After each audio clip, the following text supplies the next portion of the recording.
देखिए, मुझे लगता है कि धर्म के आधार पर आरक्षण हो ही नहीं सकता है, तो बदलने का क्या मतलब है? क्या उन्होंने ये कहा कि धर्म के आधार पर आरक्षण होगा, हम ऐसा बदलाव करेंगे?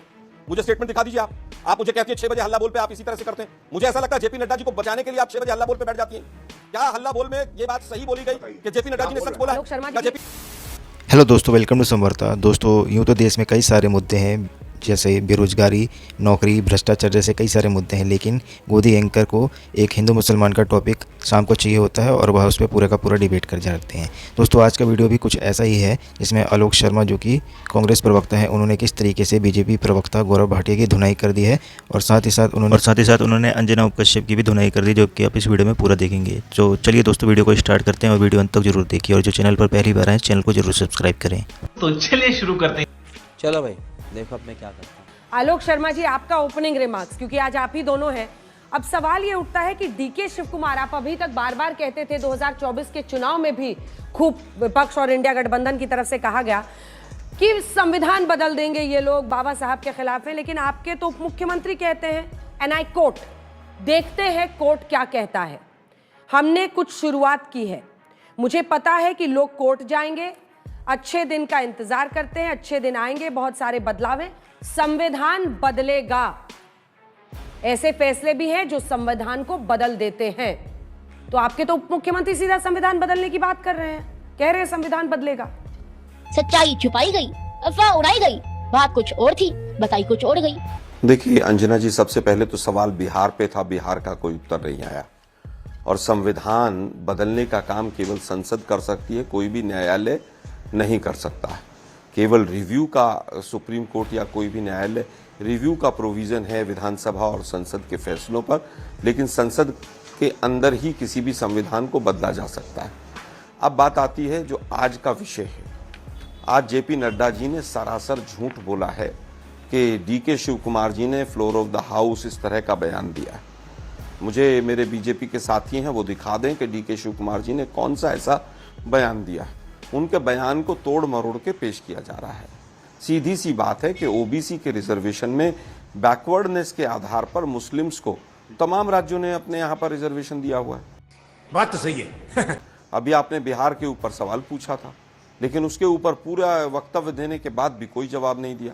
अब मैं उनसे एक सवाल और पूछता हूँ, चलिए बिहार का तो ईबीसी में तो दे ही रखा है आपने, क्या आंध्र प्रदेश में नहीं दे रखा है? क्या गुजरात में नहीं दे रखा है? मोदी जी की स्टेटमेंट है कि गुजरात में मैंने स्वयं मुस्लिम्स को, ओबीसी जो बैकवर्ड थे उनको ओबीसी की लिस्ट में शामिल करवाया। और जब अटल जी की सरकार थी तो उस समय पर उन्होंने न केवल उनको स्टेट लिस्ट में शामिल करवाया, बल्कि स्टेट लिस्ट से उनको सेंट्रल लिस्ट में भी शामिल करवाया। लेकिन दुर्भाग्य ये है कि बैकवर्ड क्लास के आधार पर रिजर्वेशन दिया जा सकता है और क्राइटेरिया आज भी बैकवर्डनेस ही है उसके अंदर। क्या बैकवर्डनेस के आधार पर आंध्र प्रदेश में इनका जो ज्वाइंट मैनिफेस्टो था और बाद में इन्होंने किया भी, क्या ये सही नहीं है? क्या ऑलरेडी कर्नाटक के अंदर 5% का रिजर्वेशन मुस्लिम्स को बैकवर्डनेस के आधार पर 1994 से नहीं दिया जा रहा है?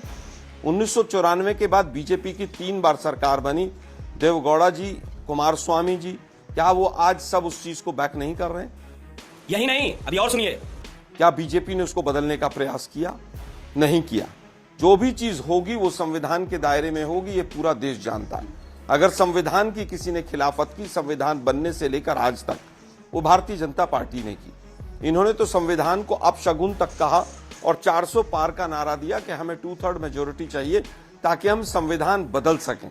देखिए, ना अभी चुनाव है कि भाई केंद्र का कोई चुनाव होगा और चुनाव के बाद हमें उसमें से संविधान को बदलना है, तो कहीं पर भी किसी भी रूप में ना हम पावर में हैं, तो मुझे नहीं लगता कि संविधान की बदलने की बात भी कोई इस समय पर कर सकता है। लेकिन जेपी नड्डा साहब ने जिस शातिरपने से कहूंगा मैं झूठ बोला है, ये देश के लिए दुर्भाग्यपूर्ण है। समझ रहे हो? समझ रहे हो आप? समझ रहे हो? अब मुझे लगता है कि डीके शिव कुमार जी ने कहा है कि मैं प्रिविलेज मोशन भी लेकर आऊंगा विशेषाधिकार का हनन का, और मैं केस भी करूंगा कि मुझे मिसकोट किया गया है। तो इनको तैयार रहना चाहिए, केस भी होगा और विशेषाधिकार हनन का मामला भी सामने आएगा। अब मुझे केवल ये बता दीजिए, क्या इसी आरक्षण के पैटर्न के आधार पर ओबीसी में, बैकवर्डनेस में, क्या बिहार में नहीं दिया हुआ है? क्या आंध्र प्रदेश में इसी क्राइटेरिया में नहीं है? क्या गुजरात में नहीं है? लेकिन दुर्भाग्य यह है कि जो अभी नोटों के बंडल मिले हैं और कैश के मामले पूरे देश के अंदर गूंज रहे हैं रिश्वत के। अरे जिस चलिए तरह से आनंद जी, अब ये करप्शन के चर्चा से केसेस भटक सामने गए आ रहे हैं, फिर हैं, बीच में टूटना पूरा पड़ा। देश जान रहा है कि गौरव कहां जी, पर आ रहे मिले ये हैं। देखना और चाहिए। कैसे लेकिन जांच सवाल होगी। है आलोक जी, इतने सवाल बड़े है मुद्दे को कि उनको मिसकोट नहीं एक किया मिनट, गया एक- है। अंजना जी, मैं अंतिम उन्होंने दो बात इंटरव्यू में अंतिम कहा दो या बात। सदन के पटल में कहा ये है, लेकिन हम तो कोट करके बता रहे हैं ना। डीके मैं- शिव कुमार ने कहा मैं फिर संविधान कहूंगा- बदलेगा, मैं फिर ये कहूंगा उनके शब्द आपने- हैं, ये मिसकोट नहीं है। अच्छा हमको सिखा दिया है। अंजना जी, आपने बिल्कुल सही कहा, लेकिन क्या नड्डा जी सच बोल रहे हैं झूठ बोल रहे हैं? आप बता दीजिए, पहले मैं चुप हो जाता हूं। कोट उनका सही है, बिल्कुल जो वो बता रहे हैं उन्होंने कहा है। अब उन्होंने लोकेशन अलग बताई है, नहीं, गलत कोट बताई है, सही वो है। समझे। एक मिनट, लेकिन क्या- जो उन्होंने कहा एक है मिनट, संविधान एक मिनट, बदलेगा, एक मिनट, वो एक- वर्बैटिम करेक्ट है। एक मिनट नहीं, आप मेरे अगर सवाल वो- का जवाब एक दीजिए। मिनट, आप ये बताइए कि आप अब तक कहते थे बीजेपी गजब कहती है कर रहे हैं, संविधान आप बदलेगा, बचाने का काम कर रहे हैं। हम बदल आप देंगे। सीधा मुझे केवल ये बताइए कि जो नड्डा जी ने संविधान बदलेगा, ये उप मुख्यमंत्री कर्नाटक के क्यों कह रहे हैं? जवाब दीजिए। अरे मैम, नड्डा जी ने सच बोला है झूठ बोला? पूरा सेंटेंस मुझे बता दीजिए। संविधान बदलेंगे, क्या फ्लोर ऑफ द हाउस उन्होंने ऐसा बोला? अरे मैम, संविधान क्या नड्डा बदलेंगे। जी ने सच बोला है झूठ? इसका बता दीजिए, आप बता दीजिए। आप यहाँ जवाब देने बैठे हैं या संविधान मैं कैसे जवाब बदल देने सकता है, बैठी मैम? हूँ? सवाल से चलिए, भागिए अंजना जी, मत। अब समय देखिए नष्ट संविधान हो रहा है। बदलेंगे आप तो क्या इस कांग्रेस पर पार्टी इस पक्ष में है? यही अपने रूल उप नंबर वन। मुख्यमंत्री के डिफेंड बयान करने के लिए साथ भी नहीं है। बैठे। आप नड्डा जी के बयान के साथ हैं। प्यारी समझ गई। लेकिन गौरव भाटिया जी, मैं पुनः अपने प्रश्न पर आती हूँ। इन तमाम राज्यों में जहां इस वक्त भी अलग अलग कोटे में मुस्लिम आरक्षण दिया जा रहा है, सबसे पहले राज्य कर्नाटक 4% ओबीसी में आरक्षण, वो कहते हैं हम सामाजिक आर्थिक पिछड़ेपन की वजह से दे रहे हैं, लेकिन ये मुस्लिम आरक्षण है। तेलंगाना जहां पर 4% ओबीसी के ही तहत जारी है, ये भी आरक्षण जारी है। आंध्र प्रदेश में जारी है 4% आरक्षण मुस्लिम के लिए, लेकिन वो कोर्ट में अभी भी है। तमिलनाडु जहां 3.5% दिया जाता है ओबीसी की कैटेगरी में, वो भी जारी है। और पश्चिम बंगाल जहां पर ओबीसी कोटे में डाला गया था मुस्लिम आरक्षण, लेकिन हाईकोर्ट ने रद्द कर दिया। अब इस पैमाने से आप बताइए, आंध्र प्रदेश में आपके साथी, बिहार में आपकी सरकार, वहां पर तो यही आरक्षण मिल रहा है। ये फंस गया सीएम, इस पार्टी की मीटिंग समझ के फंस गया। अंजना जी, अब आपसे एक विनती करूंगा, इसी सेगमेंट में आपके इस प्रश्न का मैं उत्तर दूंगा, लेकिन उससे पहले मैं कुछ टिप्पणी करना चाहता हूं। हमने प्रमुखता से एक मुद्दा उठाया, जो संविधान की प्रतिलिपि लेके घूमते हैं, वो अनुच्छेद 14, अनुच्छेद 15 और 16 का हनन कैसे कर सकते हैं, गैर संवैधानिक कोई प्रावधान कैसे ला सकते हैं? क्या कोई उत्तर मिला? आंसर है नो। कौन है ये लोग? कहां से आते हैं? दूसरा, हमने कहा आपके आदर्श भी वही हैं जो हमारे हैं, ये हमें लगता था। क्या बोला तूने? आलोक शर्मा जी, अब कोशिश करूंगी फिर से आपसे पूछूं और उम्मीद है इस बार आप जवाब दीजिएगा। एक इंटरव्यू में डीके शिव कुमार ने यह कहा है, और मैं इस बार अंग्रेजी में भी कोट कर दे रही हूं ताकि आप या किसी को ऐसा ना लगे कि शब्द बदले जा रहे हैं।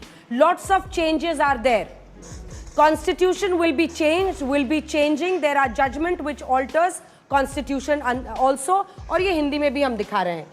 तो आपके उप मुख्यमंत्री अगर कह रहे हैं कि संविधान बदलेगा, तो क्या कांग्रेस पार्टी इस बात के साथ खड़ी है? और उनका यह आर्ग्यूमेंट है कि बिहार में हम इसलिए दे रहे हैं जो पिछड़ी जातियां हैं उनको आइडेंटिफाई करके, जिसमें उन्होंने अंसारी से लेकर बहुत सारी जातियों का जिक्र किया, वहां दे रहे हैं। उनका कहना है कि कॉन्ट्रैक्ट के लिए जो पैसा लेकर सामने आ रहा है वो सामाजिक और आर्थिक रूप से पिछड़ा कैसे हो सकता है? कि मुझे लगता है कि मुझे समझ नहीं आया, शायद दर्शक भी नहीं समझ पाए होंगे कि इकोनॉमिकली और बैकवर्ड क्लास में बिहार का जो रिजर्वेशन है जिसमें मुस्लिम जातियां हैं, उसमें और कर्नाटक वाले में क्या फर्क है? और अगर कर्नाटक वाला अलग था तो पिछले 1994 के बाद से लगभग 30 साल से ये रिजर्वेशन चला आ रहा है, तो उस पर किसी ने सवाल क्यों नहीं उठाए? सीधा सीधा सवाल है कि जब ये इकोनॉमिकली बैकवर्डनेस के आधार पर मुस्लिम्स को रिजर्वेशन देने का काम 4% का आपने भी बताया अंजना जी, वो कर्नाटका में पिछले 30 साल से चल रहा था, तो बीजेपी को उस पर आपत्ति नहीं थी। लेकिन आज अगर आपत्ति है किसी काम के आधार पर, और ये मिसकोट करना कि 2 करोड़ का ठेका, अरे भाई 2 करोड़ का ठेके का मतलब तो नहीं है कि 2 करोड़ का मुनाफा है उसमें है, और 2 करोड़ का ठेका 1 साल में पूरा होगा, 2 साल में, 6 महीने में नहीं है उसके अंदर क्वांटिफाई। कि भी किसने समय का ठेका है।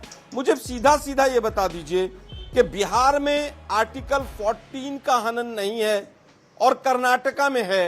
ये सीधा सीधा मुझे उसका विभेद बता दीजिए। अंजना जी, मुझे समझ नहीं आया, आपको समझ आया तो आप बता दें। समझ रहे हो? समझ रहे हो आप? समझ रहे हो? ठीक है, इसका दूसरी जवाब बात वो मैं देंगे, क्या लेकिन करने आपने जा फिर रहा मेरे हूं? सवाल से चलिए, किनारा एक कर और दिया। स्वामी- मैं आपसे फिर से पूछ रही हूँ आलोक जी, पहले देवेगौड़ा आप कहते थे ये बीजेपी वाले संविधान बदल देंगे, अंजना जी, मैं फिर अब तो कहूंगा। आपके डेप्यूटी सीएम कह रहे हैं कि संविधान बदलेगा। तो क्या धर्म के आधार पर आरक्षण नहीं होगा कहने वाले संविधान को आप बदल के धर्म के आधार पर आरक्षण होगा वाला करेंगे? कुछ भी कि मुझे लगता है कि धर्म के आधार पर आरक्षण हो ही नहीं सकता है, तो बदलने का क्या मतलब है? क्या उन्होंने ये कहा कि धर्म के आधार पर आरक्षण होगा, हम ऐसा बदलाव करेंगे? मुझे स्टेटमेंट दिखा दीजिए आप मुझे कहती है 6 बजे हल्ला बोल पे आप इसी तरह से करते हैं।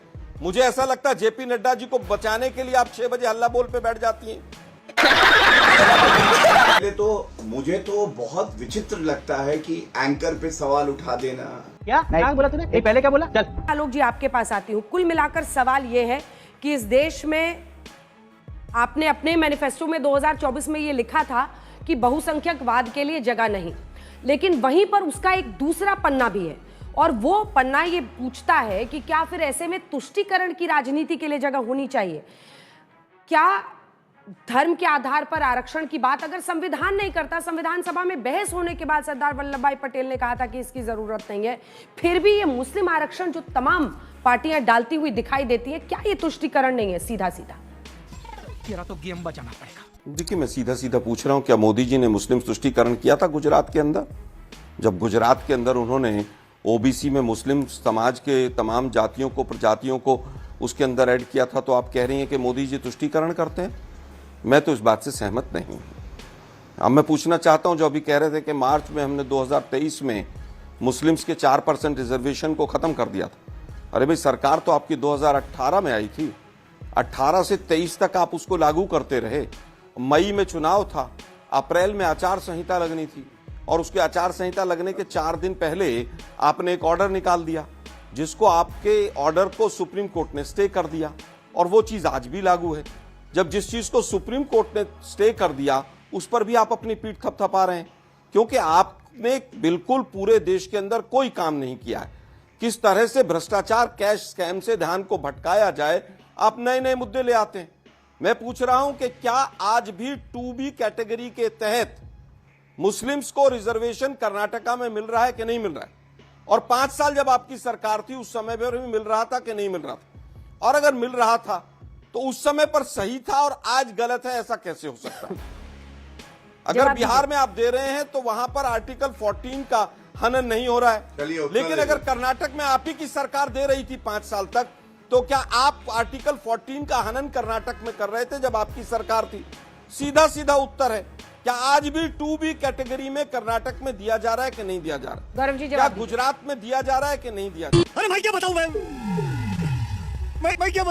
मैं क्या बताऊं? आलोक जी जवाब क्या दीजिए, ये बड़ा क्योंकि सवाल नहीं है? ओबीसी 1 क्या 4% हो गया, ठीक है, इसका उत्तर ओबीसी दीजिए। 2A 15% हो गया और ओबीसी में 2B करके अगर आप 4% मुस्लिमों को दे रहे हैं तो आप ओबीसी का हक छीन रहे हैं।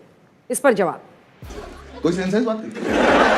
तो क्या गुजरात में भी मुस्लिम लोगों को जो वहां पर 27% ओबीसी रिजर्वेशन में डाला गया है, गुजरात तो में क्या इसका ठेके पर मतलब दिया मोदी जाता जी है। ने सरकारी ओबीसी ठेकों में लोगों का आरक्षण है हक गुजरात। छीनकर मुस्लिम्स उसके को दिया? गौरव जी रुक जाइए पहली प्लीज, चीज। गौरव जी रुक जाइए। अरे भाई, ठेकों में नौकरियों में भी आरक्षण रिजर्वेशन है कहाँ वहां है तो, गौरव जी, नौकरी। सरकारी अरे भाई, ठेकों की सुनिए ना बात भाई, हो रही है, ठीक है। सुनिए ना जरा, सुनिए। बोलिए आलोक। गुजरात में तो नौकरियों में भी दे रखा है, तो क्या गुजरात में आप लोगों ने ओबीसी का रिजर्वेशन छीन के मुस्लिम्स को दिया? आप मुस्लिम तुष्टीकरण करने? पहला सीधा सावाल मेरा। दूसरा, देवेगौड़ा और कुमार स्वामी जो आपके अलाइज पार्टनर हैं कर्नाटक में, वो ये कह रहे हैं कि जो ये काम किया है कर्नाटक, जो बिल आया है कांग्रेस गवर्नमेंट लेकर आई है, हम उसका समर्थन करते हैं। तो क्या आज अब मोदी जी और बीजेपी जो है वो उनकी पार्टी से अपने टाइज को, अपने गठबंधन को तोड़ लेगी? तीसरा, 2013 में जो कास्ट सेंसस की जो रिपोर्ट आई, उसके बाद 14 में हमारी सरकार चली गई। आपको अगर कास्ट सेंसस की रिपोर्ट से इतना ही लगाव है तो 14 से लेकर 25 आ गया, आप उसको सार्वजनिक कर दीजिए, क्योंकि 13 के बाद 2 साल लगते हैं तमाम डाटा को कंपाइल करने में। हम तो कास्ट सेंसस की बात पहले भी कर रहे थे, आज भी कर रहे हैं, आप भी कर दीजिए और आप कहिए कि हम इसको लिस्ट तो पूरी तरह से सार्वजनिक करेंगे। लेकिन दुर्भाग्य ये है कि जो आप करें वो तो सब कुछ बहुत अच्छा, और अगर वही चीज दूसरा राज्य में हो जाए, और कर्नाटक में ऑलरेडी 2B में जो हो रहा है उसको आपने क्यों नहीं रोका था? जरा बताएंगे 5 साल तक क्यों लागू रखा था इसी रिजर्वेशन को कर्नाटक के? आपने इसका उत्तर दे दीजिए मुझे। मार्च 2023 में ही आपने उसको ऑर्डर क्यों नहीं निकाला? 5 साल तक क्यों ढोया था आपने? और उससे पहले भी आपकी 5 साल सरकार रही, तब भी गौरव आप जी, जवाब उसको ऐसे दीजिए। ही कंटिन्यू करते रहे। मजा आया, और मैं ये जो मजा है हिंदुस्तान के हर व्यक्ति को देना